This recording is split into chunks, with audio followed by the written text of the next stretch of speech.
Hank announced, "Deal then," and we split before more thought could necessitate more discussion, while Joseph smiled behind our backs. Out front, Hank held up a small radio, loud, like a microphone between him and my ear. He yelled, "Spies!" then turned it off as if his objection was just being heard in front of the Mejda Narodnaya. Hank said that first call didn't bother lying, not a word, nothing to recognize or confuse with someone else. Obstacles never end. He sounded tired and said, "I'm exhausted. I have to eat." So of course I had to revive him, and his head popped right up when I said, "I will close hotel restaurant account." He pretended to jump the river rail by grabbing it and letting his legs fly. Whoopee! Expense accounts are beautiful. Atrociously priced milkshakes written off. He was having fun and said, "No, don't. Niet, don't. Don't close that account. Let's see if we're honestly charged nothing. Nichevo." I could have told him I was treated to lunch when Joseph outlined Dr. Hammer's plan. While thought and trouble for a secret was better than listening to an argument. I said, "Amusing, but you make this hard. Calm down. We need this to work. Partners can be solved, okay? Maybe this front desk person doesn't have enough power, but all that is tomorrow. Tonight you are coming to my family's home for dinner. I am not to push, but my mother and sister spent weeks preparing." Hank said thanks, then after dragging his eyes on the ground for a while, said, "If you don't need to call privately, don't from the office," which I suppose applies to the whole tapped country.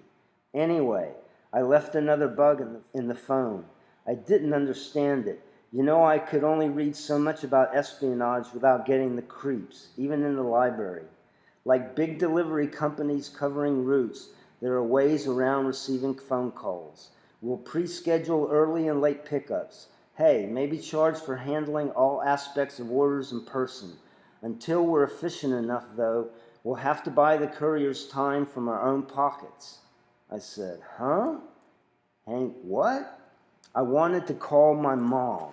Though I wasn't familiar with the expression then, I had thought out Greenway's lofty thinking as spending like an American Democrat.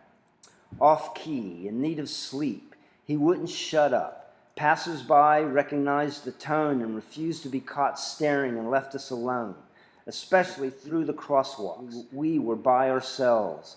Even without a translation, every ear hurt because Westerners couldn't help reminding us the wall came down. Because from up where we were, looked down on from, there's no way we were actually seen where we were. Details of our suffering weren't that entertaining to the international audience. No matter how enlightened Hank's flailing hand gestures were meant to mean, it was just an embarrassing rant. But by coming, Hank earned the right to at least be heard out by me. Fellow pedestrians, however, couldn't get away fast enough. He couldn't part seas, but people ran from us as certain as Hank sought to separate himself from Hammer. Hank said, "Maybe the Cold War superpowers could have forgotten about each other without Dr. Hammer's interference, hey? After all, countries on completely opposite sides of the globe could have gotten on without his offering help. Who has time to be opposed to anything that far away anyway? Neither should have been in either's business. So here's Hammer linked across the economies with Lenin memorabilia, plus Stalin fixed any game he was involved in." I smiled and said, "Yes, you told me. Hammer was caught in the middle." Hank said, "Doesn't matter. People worse than him were victims of Stalin's madness. The revolutionary culture trained that tyrant.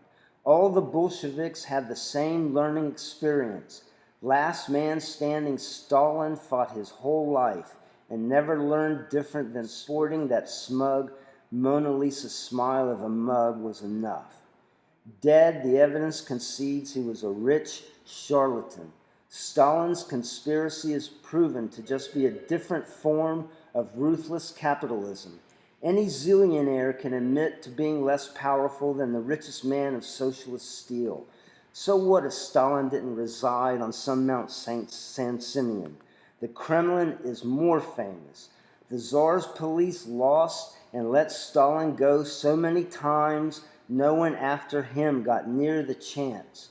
His cruel monopoly happened because he wasn't a broad-minded individual. Stalin collided eras in an ambitiously, truly spoiled capitalist fashion. All for him. He was so devious, letters were found where he sent small amounts of money to destitute acquaintances from his own paltry wages. Everything he touched is historical mumbo-jumbo. No one in their right mind wished for another century of czars. I hope exploitation irons out and breaks the cycle, if that's possible. There was no way off Hank's political carousel, so I reached for another venue yelling, "Mama!" Who, proud of her English, popped her head out the kitchen window, 5 flights up, waving, "Welcome, Mr. Greenway." My father used English too at the top of the stairs. "Hello," he said, but their handshake was an inspection. Mama purposely grabbed Hank's other hand to bring him to her side of the table, facing the door, and my sister on cue.